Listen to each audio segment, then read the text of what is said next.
Good morning dear student. Gayatri college के YouTube channel पर सभी विद्यार्थियों का स्वागत है। आज के क्लास में हम बीएससी फाइनल ईयर मैथमेटिक्स के सेकंड पेपर कॉम्प्लेक्स एनालिसिस के एक टॉपिक को डिस्कस करेंगे जिसका नाम है orthogonal system of an analytic function. विश्लेषिक फलन का ये एक पार्ट है जो कि आपके पास में ऑर्थोगोनल सिस्टम अर्थात एनालिटिक फंक्शन कि कोई फैमिली ऑफ कर्व यदि आपके पास में गिवन है तो उसके ऑर्थोगोनल होने की कंडीशन क्या है, उस कंडीशन को ज्ञात करना, जिसको हिंदी में बोलते हैं समलंबकोणीय प्रमेय तंत्र। ठीक है, तो देखिए पहले इसकी अपन डेफिनेशन देखेंगे, फिर उसके अपन कंडीशन देखेंगे और उसके बाद में इसके बेस पर एक थ्योरम्स को प्रूव करेंगे। तो देखिए सबसे पहले अपन इसकी परिभाषा देखते हैं। तो यदि बात करें टू फैमिली ऑफ कर्व, आपके पास में दो वक्रकुल अपन मान लेते हैं आपके पास में u of x, y equals to c1 and v of x, y equals to c2। ठीक है, दो वक्रकुल आपके पास में समलंबकोणीय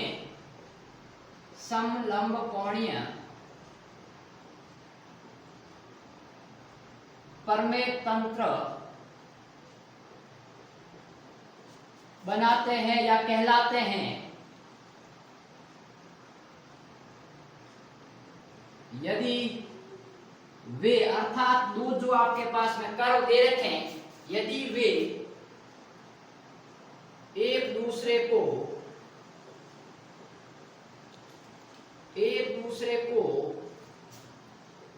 प्रतिच्छेदन के प्रत्येक बिंदु पर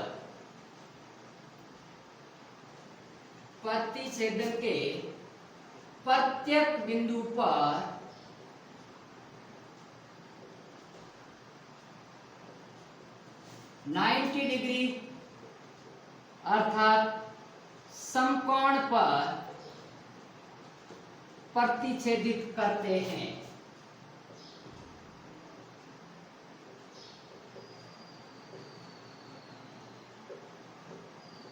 देखिए आपके पास में two family of curve u और v are said to be orthogonal system if they are intersect at right angle to each other। ठीक है, आपके पास में कोई भी दो फैमिली ऑफ कर्व है जो कि आपके पास में ऑर्थोगोनल सिस्टम कहलाता है या बनाता है यदि दोनों फैमिली ऑफ कर्व एक दूसरे को जितने पॉइंट पर इंटरसेक्ट करेंगे वो प्रत्येक पॉइंट पर 90 डिग्री पर यदि वो इंटरसेक्ट करते हैं तो वो ऑर्थोगोनल सिस्टम का निर्माण करते हैं। अब देखते हैं इसकी कंडीशन क्या होती है। तो इसकी जो कंडीशन होती है आपके पास में देखिए,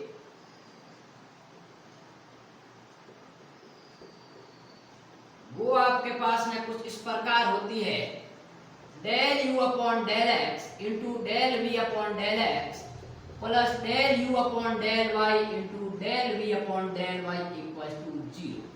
ये इसकी कंडीशन होती है। पहले अपन इसको प्रूव करते हैं, फिर बाद में एक थ्योरम पर डिस्कस करेंगे। तो देखिए सबसे पहले अपन को गिवन है कि आपके पास में टू फैमिली ऑफ कर्व। ठीक है, यहां पर अपने पास में देखिए u of x, y equal to c1 जो कि आपके पास में क्या है, कोई कांस्टेंट है। ठीक बात, यदि u equal to c1 constant है तो अपन को पता है कि du का मान क्या होगा, 0 होगा। और अब देखिए अपन को पता है कि जो du होता है वो क्या होता है, del u upon del x into dx plus del u upon del y into dy, और इसका मान आपके पास में 0 के बराबर हो गया। अर्थात अपन क्या लिख सकते हैं कि जो del u upon del x into dx बराबर minus time del u upon del y into dy, और अपन क्या लिख सकते हैं कि जो dy बाई dx का मान आएगा वो माइनस टाइम, ये dx में इधर लेके गया तो ये हो गया आपके पास में del u upon del x upon del u upon del y, और इसको मैं नाम दे देता हूं आपके पास में कोई दूसरा m1 से। ठीक है, ये आपके पास में स्लोप को रिप्रेजेंट कर रहा है, एक कर्व है उस कर्व की स्लोप को रिप्रेजेंट कर रहा है। सिमिलरली अपन कह रहे हैं कि v ऑफ x, y वो आपके पास में C2 है, implies that dv बराबर del v upon del x into dx plus del v upon del y into dy बराबर 0।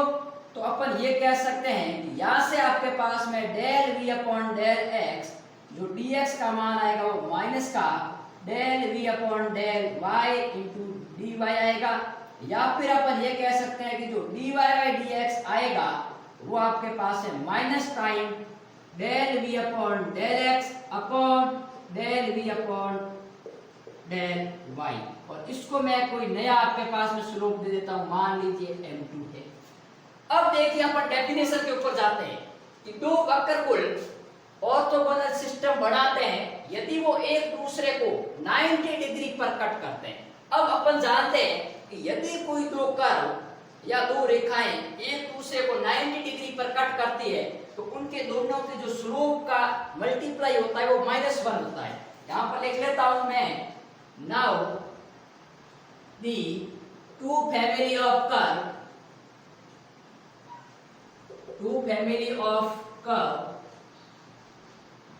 will intersect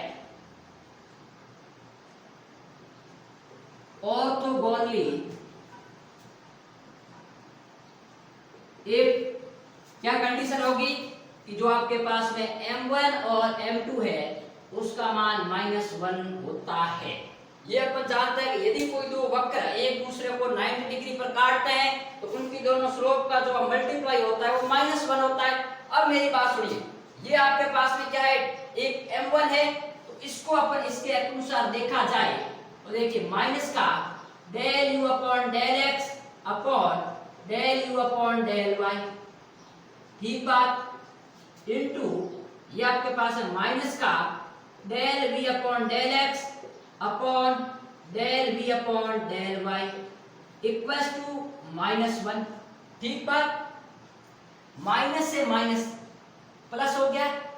अब मेरी बात सुनिए, ये आपके पास में यदि यहाँ इधर मल्टीप्लाई होगा तो अपन क्या लिख सकते हैं, इसको देखिए, del u upon del x into del v upon del x बराबर माइनस का del u upon del y into del v upon del y। या फिर अपन इसको इधर लेके आते हैं तो del u upon del x del v upon del x ये प्लस का हो गया del u upon del y into del v upon del y बराबर 0।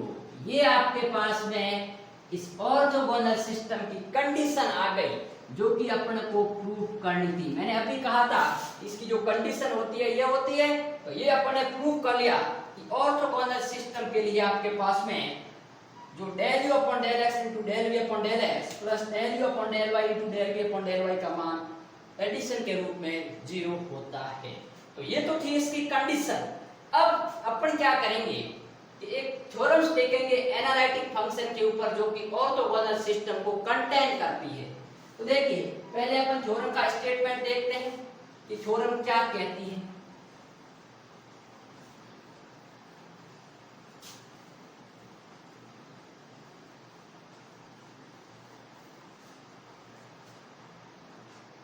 देखिए आपके पास में थ्योरम एक लिखा हुआ है। बात करें यदि अपन कि यदि या इफ f ऑफ z बराबर u प्लस आयोटा v, ठीक बात, z equal to x plus iota y का विश्लेषिक फलन हो अर्थात एनालिटिक फंक्शन हो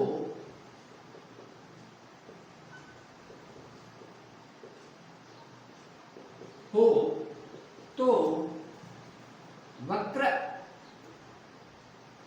कुल u of x, y equal to c1 and v of x, y equal to c2 समलंब कोणीय प्रमेय तंत्र बनाते हैं। अब थ्योरम का स्टेटमेंट क्या है कि if f of z equals to u plus iota y is an analytic function of z equals to x plus iota y, then the family of curve u of x comma y equals to c1 and v of x comma y equals to c2 में आपके पास में orthogonally system या to orthogonal families. ठीक है, यदि आपके पास में ये फलन विश्लेषिक फलन है तो ये दोनों family of curve orthogonal system बनाते हैं। अब मेरी बात सुनिए, अपन को क्या निकालना है? ऑर्थोगोनल सिस्टम बनाते हैं। ऑर्थोगोनल सिस्टम की कंडीशन क्या होती है कि दोनों कर्व की स्लोप है उनका यदि अपन मल्टीप्लाई करने पर -1 आ जाए तभी तो वो आपके पास में समलंब कोणीय प्रमेय तंत्र बनाएंगे। इसका मतलब है ऑर्थोगोनल। ऑर्थोगोनल की अपन को पता है कंडीशन क्या होती है कि m1 into m2 equals to -1, अर्थात अपन को ये प्रूव करना है इन दोनों कर्व की ढाल को लेकर। ठीक बात। तो अब अपन देखते हैं कि इसको कैसे प्रूव करेंगे। क्या दिया हुआ है कि f of z analytic function है। ठीक बात, इसके अपन प्रूफ को लेके बात कर रहे हैं। ठीक है, since f of z is an analytic function, चूंकि f of z एक विश्लेषिक फलन है, therefore it satisfies Cauchy-Riemann equation, therefore it satisfies CR equation. ठीक है, अर्थात मैं ये कह सकता हूं कि जो del u upon del x है उसका मान आएगा del v upon del y and del u upon del y है वो आएगा माइनस का del v upon del x। इसको मैंने समीकरण दे दिया एक। अब मुझे क्या करना है, अपन को कर्व गिवन है चूंकि u of x, y equals to c1 which is constant. ठीक बात। तो अपन को अभी मैंने पहले करवाया कि यदि u of x, y equals to c1 constant है तो उस केस में मैं सीधा लिख रहा हूं, अभी मैंने पीछे सॉल्व करवा रखा है इसलिए। तो जो dy बाय dx आएगा जिसको अपन कह रहे हैं माइनस का del u upon del x upon del u upon del y, ये अभी आया था जिसको अपन ने कहा था m1। ठीक बात। और and v of x, y equals to c2 which is always क्या है कांस्टेंट, also कांस्टेंट। तो इस केस में अपन क्या लिख सकते हैं कि जो dy by dx होगा वो आपके पास में माइनस का del v upon del x upon del v upon del y होगा और इसको अभी अपन ने कहा था m2। ठीक बात। अब मुझे क्या प्रूव करना है, m1 और m2 का मान माइनस होना, उनका दोनों का जो प्रोडक्ट है वो -1 आना जरूरी है क्योंकि मुझे ऑर्थोगोनल सिस्टम बनाना है। किसको यूज करके? एनालिटिक फंक्शन को यूज करके। तो मेरी बात सुनिए, अब अपन देखते हैं we have to prove अपन को सिद्ध क्या करना है कि आपके पास में m1 into m2 बराबर -1, ये अपन को सिद्ध करना है। तो अब देखिए मैं m1 और m2 का मल्टीप्लाई करवाता हूं। तो m1 into m2, m1 का मान क्या है आपके पास में देखिए माइनस का del u upon del x upon del u upon del y into m2 का मान आपके पास में माइनस का del v upon del x upon del v upon del y।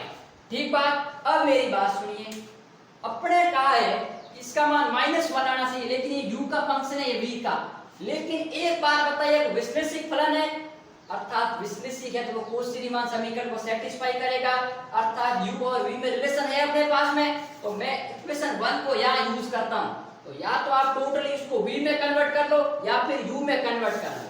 तो देखिए अपन जानते हैं कि जो del v upon del x है माइनस वो किसके बराबर है, del u upon del y के। तो मैं यहाँ लिख लेता हूँ आपके पास में, देखिए इसको एज इट इज रखूंगा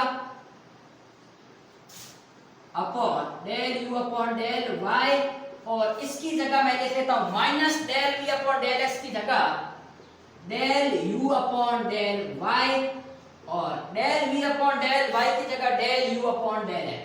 तो ये हो गया del u upon del x. तो इससे ये राशि कैंसिल आउट, इससे ये राशि कैंसिल आउट। तो ये आपके पास में आ गया माइनस का 1, अर्थात अपन कह सकते हैं कि m1 इंटू m2 है वो आपके पास में -1 आ गया। तो अपन को यही प्रूव करना था, क्योंकि यदि f of z analytic function है तो जो दोनों कर्व है उन दोनों कर्व आपके पास में ऑर्थोगोनल सिस्टम बनाते हैं, अर्थात वो एक दूसरे को 90 डिग्री पर कट करते हैं। और जब दो कोई कर्व एक दूसरे को 90 डिग्री पर कट करेंगे तो उन दोनों की स्लोप का जो मल्टीप्लस होता है वो -1 आता है। तो ये आपके पास में अपन ने m1 इंटू m2 बराबर -1 प्रूव कर लिया।